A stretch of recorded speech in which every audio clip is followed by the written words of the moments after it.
Il vivait dans un complexe d'appartements de luxe dans le sud de la Californie. C'était un complexe calme et sûr où il se passait peu de choses. Alors, ce fut une énorme surprise quand un jour, la police est arrivée, accompagnée de l'équipe du Special Weapons and Tactics. Ils étaient rassemblés devant l'appartement 201 armes à la main lorsque finalement un homme est sorti, accompagné de sa jeune fille.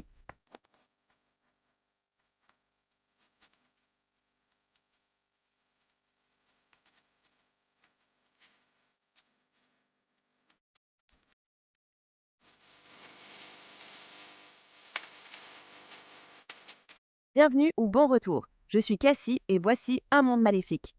J'espère que vous allez bien aujourd'hui. Quelques personnes m'ont demandé comment elles pouvaient me contacter personnellement et j'ai une adresse email. C'est wickedworldshrinkrimegmail.com. Si vous avez besoin de me contacter, si vous voulez suggérer une affaire ou pour toute autre raison, n'hésitez pas à m'envoyer un email à cette adresse. L'affaire que j'ai pour vous aujourd'hui concerne un petit garçon qui vivait dans la même région que Gabriel Fernandez, Noah Catro et Anthony Avalos. Ce petit garçon a été abandonné par ses parents ainsi que par les services de protection de l'enfance, tout comme les autres enfants.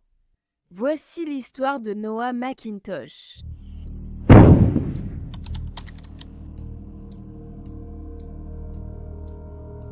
Noah Thomas McIntosh est né le 31 mars 2010 de ses parents, Brice McIntosh et Gillian Godfrey. À sa naissance, on a découvert que Noah avait une malformation congénitale appelée extrophie vésicale, ce qui faisait que sa vessie se trouvait à l'extérieur de son corps. Bien que la condition ait été corrigée chirurgicalement, cela a affecté la capacité de Noah à contrôler sa vessie. Depuis sa naissance, Noah vivait à Anaheim, en Californie, avec ses grands-parents, Douglas et Maggie Godfrey, ainsi que sa sœur aînée, Chloé. Et pourquoi les enfants vivaient avec leurs grands-parents, je n'ai pas pu le découvrir, mais vu l'histoire, il y a probablement une bonne raison. En grandissant, Noah était décrit comme un enfant heureux qui voulait que tout le monde autour de lui ressente la même chose. Il était en 3e à l'Académie Todd de Corona, Californie.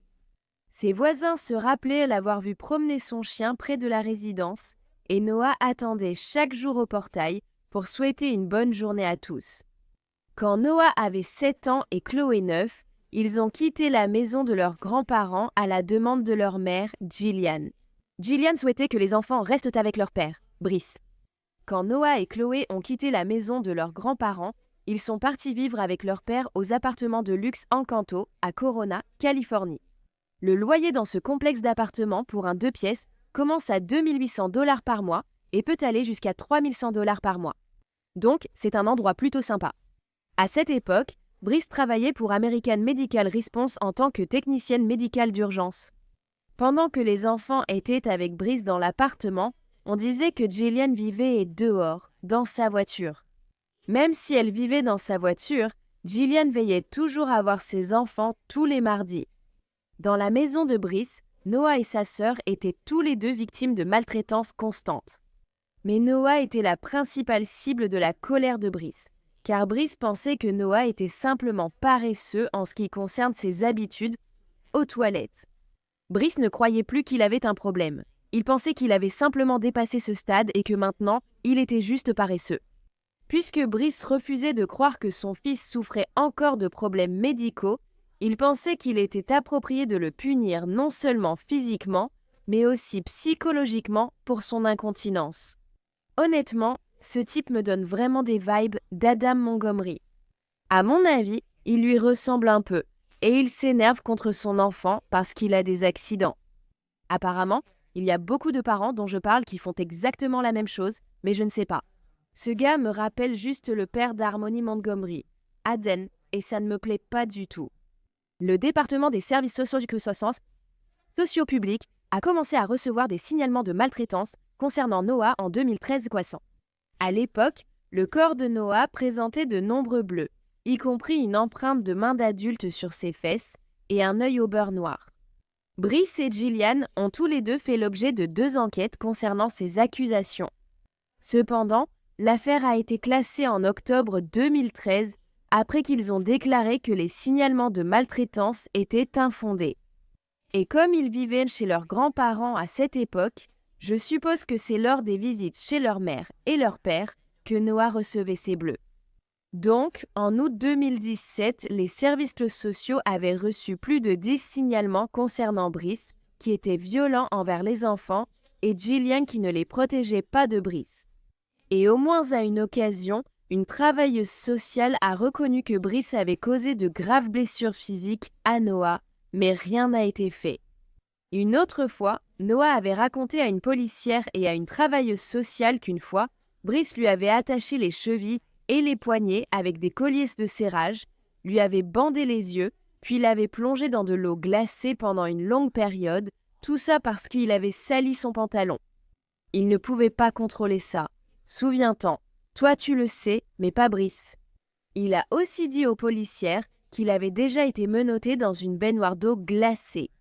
Et il s'est aussi souvenu d'une fois où Brice lui avait fait avaler de force plein de laxatifs. Et ensuite, quand le pauvre petit garçon a sali son pantalon, il l'a obligé à rester assis dedans toute la journée. Ensuite, Brice l'a obligé à tout nettoyer seul. Plus tard, Brice admettra cela, mais il a dit qu'il essayait simplement d'apprendre à Noah comment utiliser correctement les toilettes. Le 24 août 2017, une assistante sociale et un policier de Corona ont tenté de contacter Brice à propos de ces allégations. Cependant, il était injoignable par téléphone et il a refusé d'ouvrir la porte aux policiers lorsqu'ils se sont rendus à son appartement. Le lendemain, une policière est retournée chez Brice pour une inspection de sécurité. Cependant, une fois de plus, Brice n'a pas voulu ouvrir la porte. 3 jours plus tard, une assistante sociale a pu achever l'évaluation de sécurité. Et c'était l'une des fois où ils avaient noté que la personne en charge avait causé de graves préjudices à Noah, mais qu'il était en sécurité. Mais qu'est-ce que ça veut dire, ça? Comment peut-il être en sécurité? Ce dossier serait officiellement clos le 6 septembre 2017. Quelques mois plus tard, en novembre, un nouveau signalement a visé Brice pour maltraitance envers Noah. Il s'agissait cette fois de maltraitance psychologique. Brice a forcé Noah à aller à l'école seulement en t-shirt et en couche. Bien sûr, Brice dirait que c'était pour essayer de lui apprendre à mieux utiliser les toilettes. Mais tout ce qu'il faisait, c'était d'humilier le pauvre petit garçon. Quand l'école a appelé Brice à ce sujet, il leur a dit que Noah avait des vêtements dans son sac à dos. Les vêtements dont il parlait étaient un short rose de fille et un sweatshirt avec un papillon. Donc, bien sûr, le pauvre petit garçon se faisait taquiner. Pour essayer de calmer les moqueries, les enseignants ont décidé d'acheter des vêtements à Noah chez Target ce jour-là. Et il y a eu de nombreux autres appels ce même mois, en novembre 2017, aux services sociaux, disant que les parents de Noah l'abusaient à nouveau. Mais après de multiples tentatives des travailleurs sociaux et des policiers, aucun des parents de Noah n'a accepté de leur parler. Et en conséquence, le 17 décembre 2017, l'enquête a été close, en invoquant comme raison le refus de coopération des parents. Bien sûr, des parents qui font du mal à leurs enfants ne voudront pas coopérer. Ça ne devrait même pas être une option. Et je ne comprends pas pourquoi ils agissent comme s'ils n'avaient aucun moyen légal de forcer ses parents à coopérer. Entre août 2017 et mars 2019, tous les rapports, sauf 2, ont été classés, les motifs indiquant non fondés ou non concluants. Les 2 allégations qui n'avaient toujours pas été classées ont été jugées fondées en mars 2019, mais comme l'assistante sociale chargée de l'enquête n'a finalement pas pu confirmer les accusations de maltraitance, Noah n'a pas pu être retiré du foyer. Et seulement une semaine plus tard, il disparaîtrait. Début mars 2019, la sœur de Noah, Chloé, qui avait 11 ans à l'époque, séjournait chez son grand-père paternel, Stéphane McIntosh. Alors, lorsque Stéphane est allé la ramener chez elle le 10 mars avec son père, il a remarqué que Noah était introuvable. Il a demandé à Brice ce qu'il en était, et Brice lui a dit que Noah avait disparu. Il a demandé à Brice « Tu l'as signalé disparu ?» Brice a répondu « Non ». Stéphane avait parlé à Brice 5 jours plus tôt, et Brice lui avait dit que lui et Noah étaient au lit, victimes d'une intoxication alimentaire. Et même si Stéphane McIntosh savait maintenant que son petit-fils avait disparu, il n'a fait aucune tentative pour contacter les autorités. Puis, Le 12 mars 2019, Jillian a contacté les services de sociaux et a demandé qu'un contrôle de bien-être soit effectué sur son fils. Parce que, souvenez-vous, elle vivait dans la voiture à ce moment-là. Et elle n'a appelé qu'après que la sœur de Brice l'ait poussée à appeler et à signaler son propre fils comme disparu. Jillian a dit qu'elle n'avait pas vu Noah depuis le 4 mars lorsqu'elle l'avait déposé à l'appartement de Brice. Le 8 mars, Brice lui a dit que Noah avait disparu, mais qu'il s'en occuperait lui-même. Des agents ont été envoyés pour vérifier Noah, mais Brice a encore refusé de leur ouvrir. Ils ont donc prévu de revenir le lendemain avec du renfort. À 8 h du matin, le 13 mars à 8 h, l'équipe spéciale de la police de Corona est revenue à l'appartement de Brice pour exécuter un mandat de perquisition sur les lieux et son véhicule. Ils sont venus avec l'équipe du Special Weapons and Tactics car ils pensaient que Brice pouvait être en possession d'armes et qu'il était aussi dans un état d'esprit inconnu. Cela a entraîné une impasse jusqu'à ce que Brice sorte finalement de l'appartement avec sa fille. Les seuls mots qu'il a prononcés étaient « Je veux un avocat » et Noah était introuvable. Brice a été arrêté le même jour et Jillian a été arrêtée plus tard. Ils ont tous les deux été inculpés par le procureur de cruauté volontaire envers un enfant, accusation à laquelle ils ont tous les deux plaidé non coupables. Bien sûr, plaident-ils jamais autre chose dès le début? Non.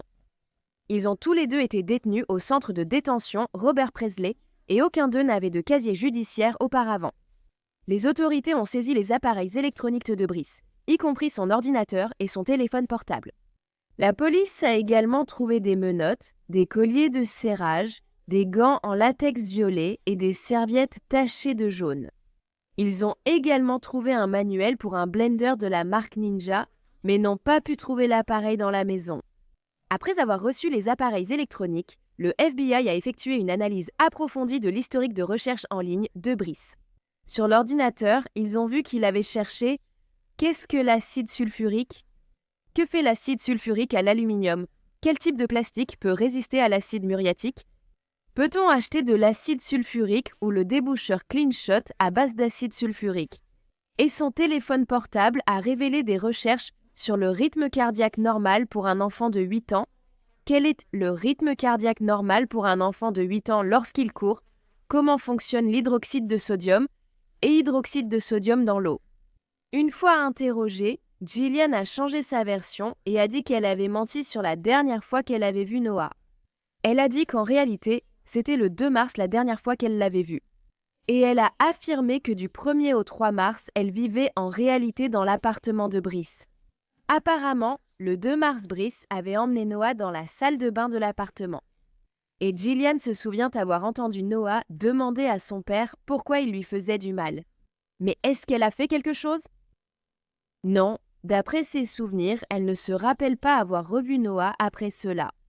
Et quand elle est partie le 3 mars, elle a dit que Brice partait aussi, et il a dit qu'il devait aller chez Home Depot pour acheter des fournitures. Suite à cet aveu, les enquêteurs sont allés examiner les images de vidéosurveillance du Home Depot que Brice avait visité. En examinant les images de vidéosurveillance, les enquêteurs ont pu confirmer que Brice avait acheté plusieurs articles suspects dans les jours entourant la disparition de Noah. Il avait acheté 2 longues paires de gants à poignée, une pince coupe-boulon de 24 pouces de l'acide muriatique et une bouteille de 128 onces de déboucheur de canalisation. Il s'était ensuite rendu au magasin Lowe's Home Improvement à proximité, où il avait acheté une poubelle brute de 32 gallons et une bouteille de 32 onces gaulée de déboucheur à l'acide sulfurique, avant de finalement se diriger vers Target pour acheter encore plus de déboucheurs. Lorsque le téléphone portable de Jillian a été saisi comme preuve, on a découvert qu'elle avait pris des notes sur son téléphone concernant les abus de Noah. Parmi les exemples documentés, on retrouve Noah placé dans de l'eau chaude, Noah placé dans de l'eau glacée pendant environ 2 heures et demie, placé dans une baignoire pendant plus de 6 heures avec de l'eau glacée et laissé dans la salle de bain avec les pieds attachés. Lorsque les enquêteurs ont parlé avec la sœur de Noah alors qu'elle était sous la garde des services de protection de l'enfance, elle a dit qu'elle savait que Noah avait disparu parce que son père le lui avait dit. Elle a aussi révélé que les mauvais traitements envers Noah incluaient fréquemment de l'eau glacée et des menottes. Elle avait également déjà aidé Brice à maintenir les jambes de Noah sous l'eau. La police locale collabore avec les forces du comté, de l'État et fédéral pour rechercher Noah. Les zones d'intérêt fouillées par les enquêteurs comprenaient le lac Lee et les collines environnantes près de l'autoroute 15, ainsi que la ville de Murrieta. Les données du téléphone de Brice montrent qu'il s'est rendu sur Squam Mountain Road dans la vallée de Temescal le 4 mars 2019 à 21h27. Le lendemain, son téléphone a émis un signal sur Wilson Valley Road à Agawanga, une zone isolée à plus de 80 km de son appartement. Il avait émis un signal entre 21h29 et 21h50. Les signaux obtenus ont conduit les enquêteurs à fouiller Agawanga le 16 mars où, avec l'aide de l'unité canine, ils ont découvert une poubelle correspondant à celle achetée, avec des traces de sang humain à l'intérieur. Il y avait aussi des devoirs avec le nom Noah M écrit dessus, de nombreux gants en latex violet, un seul gant bleu à longue manchette, des morceaux d'un blender ninja, de nombreuses couvertures et serviettes jaunes, un sac en plastique avec des résidus de sang humain dessus et des bouteilles vides de déboucheurs. Lors de la fouille de la route de Squaw Mountain, les enquêteurs ont découvert d'autres objets intéressants.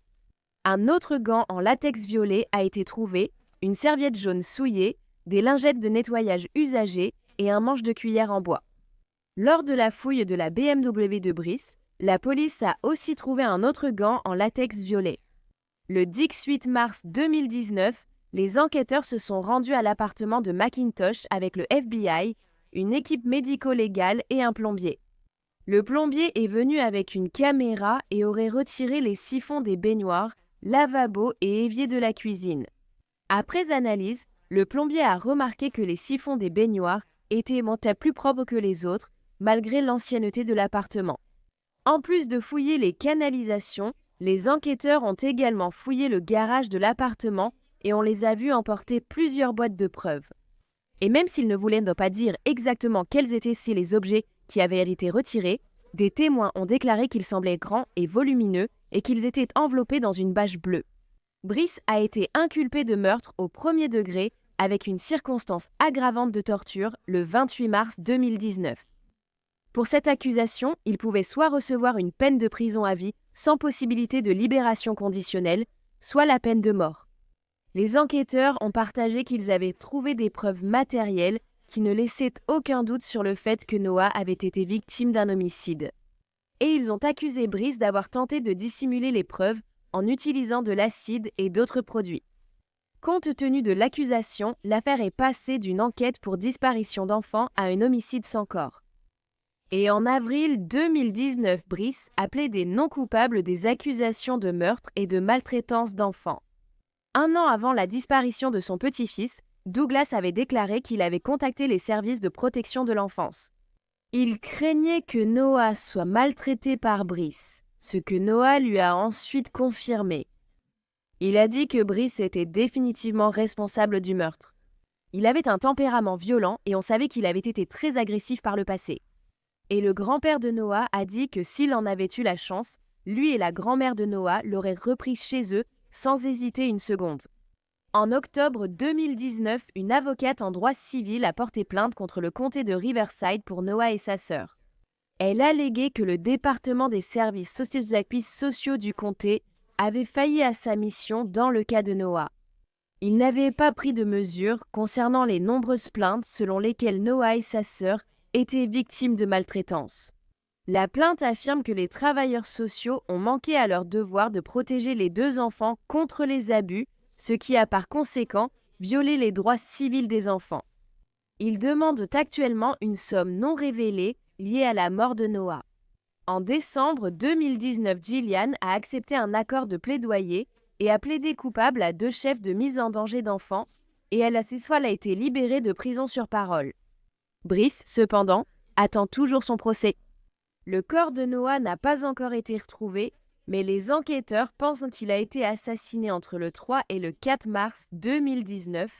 Ils disent qu'un mobile possible a été déterminé, mais ils ne l'ont pas encore révélé puisque l'affaire est toujours en cours. Fin mars 2019, les habitants du comté de Riverside ont organisé une veillée aux chandelles pour Noah et accroché des rubans bleus partout pour sensibiliser à la maltraitance des enfants. La veillée a eu lieu au parc Spyglass et des membres de la communauté locale ainsi que des responsables municipaux étaient présents. Les grands-parents maternels de Noah ont aussi organisé une cérémonie commémorative dans un autre état pour la famille. Et ils ont également partagé qu'il n'y aura pas de réconfort pour eux tant que le corps de Noah n'aura pas été retrouvé. Eh bien, merci d'avoir écouté toute l'histoire de Noah aujourd'hui. La mère de Noah n'a absolument pas réussi à protéger Noah et sa sœur de leur père violent. Elle savait quel genre d'homme il était, mais elle a quand même laissé ses enfants rester dans cet environnement dangereux.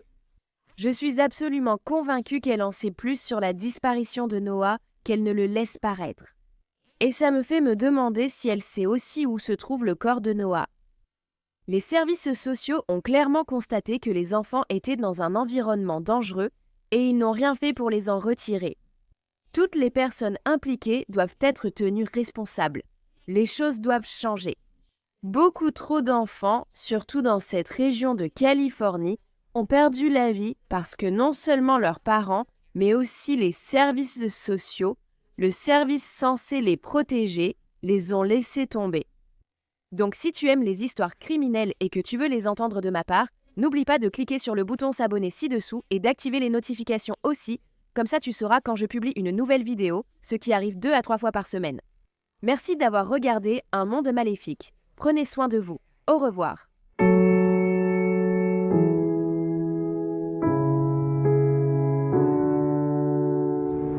Merci d'être membre de Un monde maléfique. Adina, Amy, Angela, Angie, Catherine, Daniel, Panorama, Cara, Lindsay, Mel, MJ Kelly, Naoma et Tammy. Vous êtes génial. Désormais, plus de A Wicked World sur Patreon. Accédez chaque mois à des vidéos exclusives et bien plus.